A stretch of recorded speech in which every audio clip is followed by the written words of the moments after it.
Let you go ahead and make your introductory remarks, and I'll move off to the side, and then we can do Q&A. Because I have several, if nobody has any, but I suspect that there will be plenty of questions out there. So please, Chris, without further ado, go ahead. I'm Chris Sorensen. I've been going to the Occupy movement probably, I started going there a couple days after it started just by doing meetings. They have General Assembly meetings every day at 7 o'clock. Everyone's free to come down there, and it's really a time for everyone to come together, voice their opinions, try to see where we're going to go with this movement, best plans of actions, what kind of struggles we're having at the time. And then we'll also try to stay organized by doing outreach, helping our local community battle some of these barriers that they're coming across, like foreclosures and being laid off, and just a lot of things that go with corporation and capitalism.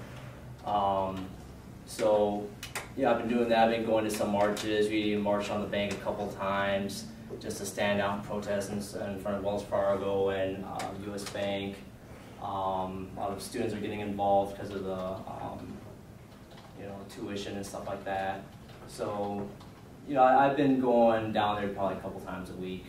I wouldn't consider myself a leader. I'm just a concerned citizen for our country, and not our country but worldwide. A lot of people think that this Occupy movement's just in Minnesota. It's actually in over 1,000 cities worldwide, all over from California to the East Coast. So that's kind of my involvement in it.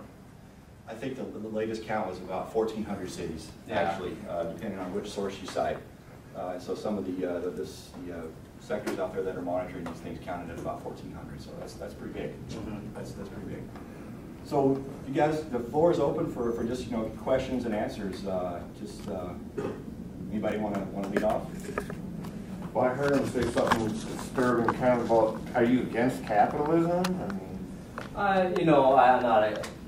I'm against the greed and money and politics that goes with capitalism. I think that it's a way to get rid of competition, and when you have too many people getting rid of, all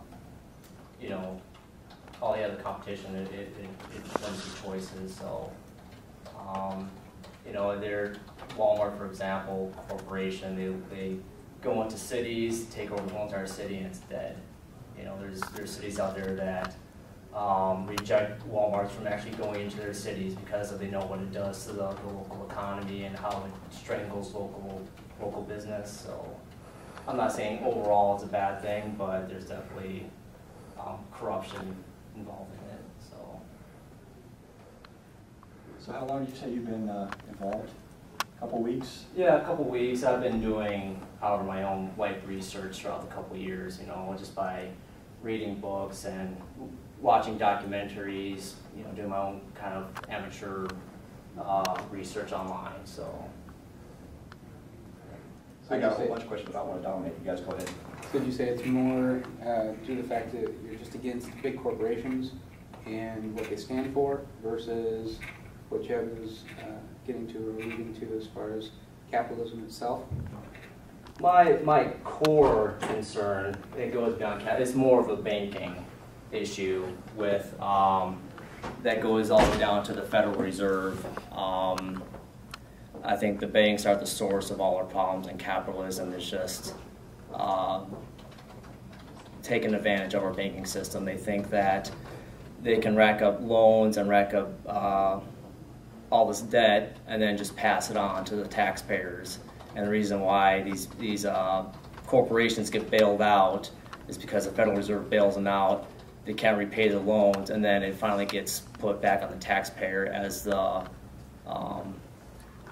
good faith of the American government is what we end up paying for through taxes and inflation. So banks are the main problem, I think. But you do understand that the Federal Reserve is the actual problem. I do, yes. Federal Reserve is... Because the banks, they're just doing what they're told to do. Well, the Federal Reserve is actually a cartel of banks. It's about 6 major banks that make up... Yeah. There's nothing even federal about the Federal Reserve except for the name Federal. It's about as federal as Federal Express. It's a bunch of private banks joined together to reduce competition and become the main source of money. I think with Rothschild, the major finance power in England back then, said, give me control over a nation's money, I care not who makes their laws. So, and as long as they have control over the nation's wealth, they don't care. It's all about controlling and keeping the control in the elite few. So I think the Federal Reserve is an interesting topic, because that one comes up a lot, and one of the things that most people find distressing about it, whether they support the monetary policy the Reserve is following or not, is that the level of transparency with the Federal Reserve is much lower than with many other government institutions, or even quasi-government institutions, to be accurate to describe it. So you can't pick up the phone and call the chairman of the Fed, because they're not gonna answer you. That's been tried before. And so while the bailouts of 2008, 2009 received lots of media coverage, lots of attention in Congress, the Federal Reserve had been doing bailouts for a long time before that, and they never got anywhere near that level of attention. They were mostly done off the radar screen of the media and the public, and frankly Congress too, for that matter. So I think the Federal Reserve is a beef that's been around for a long time. I would say it probably predates the Occupy movement by a good decade or so, but I've certainly heard that from other groups and other sources that are involved with it, that's one of their sources of contention. Would that be fair to say? Yeah. Yes. Okay. Another source of contention I have with that is the fact that, there's been allegations that worldwide there's about 6 people that control the bulk of basically the world transactions that are going on business-wise and what are controlling most of the economies around the world. Prove it or not, it still comes back to our legislation is the one that is supporting through regulation as far as the Federal Reserve, and those are people we elect. What are we going to do about it? Well, And not saying I'm looking for an answer right. to that, because obviously, that's kind of an open and big question. I guess, what's your guys' stance on that to support what you're actually protesting? So your main, just to clarify, your question is what are our plans to end the Federal Reserve in a sense? My question, I guess, is being that our government is the one that regulates the Federal Reserve, aren't they the ones that we should be targeting, which is our elected officials, versus Absolutely. just as far as targeting the Federal Reserve in a monetary base, which is a regulatory section of the government, I guess I should say, that is controlling a lot. It's controlling the housing market, it's controlling businesses, it does control an awful lot. But who controls that? That's our legislative part of government, and that's who we elect. So I guess, what are your guys' plans to bring that to a head or a forefront versus just throwing out allegations? I agree with you from your earlier statement that I do think, like you, about 6 people or maybe more than that run everything. The government itself has the authority to create money without paying interest on it. We don't even pay back the principal on our loans. I think it was during the Reagan, the Grace Commission report, he stated that not a single nickel of your income tax is put towards the principal of the national debt. It's all consumed by interest, so nothing you pay with your income tax is even affecting our debt. I think we as a movement should start to push towards constitutional amendments that regulate banking.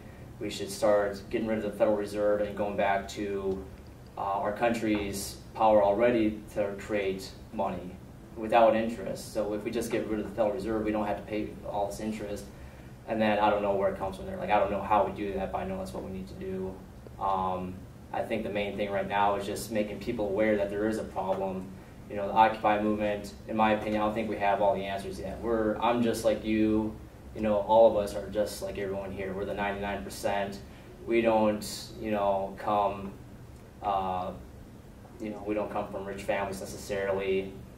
We have to work for everything we have. But I think it's just getting people aware that banking is doing this and our country's in a bad state that's in.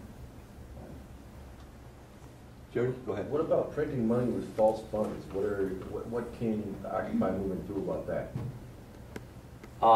Yeah, I mean, as far as what the occupation movement can do, I mean, that's just gonna, I think time will tell with that. You know, in a month and a half, we went from Occupy Wall Street to Occupy the world, almost, I mean, 1,400 cities, like you said. So I think once enough people wake up and actually see what this government is doing, you know, because they're not being regulated in any way. They're free to rack up debt at will, and you just run our country, not just only the United States, but all the countries of the world, into the ground. And I think once enough people wake up, start protesting, demanding answers, I think then the resolution to get a sound banking system will hopefully emerge, and we'll hopefully have it. We haven't had a sound banking system ever since 1913 when the Federal Reserve was created. Before then, all your money was backed by gold. It was regulated that way, so you couldn't print money out of thin air. You couldn't have debt. If you did make a debt, it was quickly repaid. You know, our Andrew Jackson, our founding president, said in his greatest achievement of his whole entire presidency was that he killed the bank. That was actually his quote, "I killed the bank," and is actually what I have on my jacket. But because he knew that the central banking powers were the main problem in England and what brought their economy to the ground as well. So central banking has to go. So I'm sorry, you can tell me if I got this wrong from your perspective, but I just want to jump in with some points that we made in previous weeks about interest groups and about how the mechanics of government works to address problems that we identify as a society. So what I'm hearing is there's a lot of concern out there from both the folks that are involved with the protest movement or even folks who aren't. And we somewhat sometimes tend to agree that there's a problem set out there that we'd like to solve. And one of the things that often gets returned when folks speak up about it is, well, what's your solution? And oftentimes the response is, well, we don't have a solution.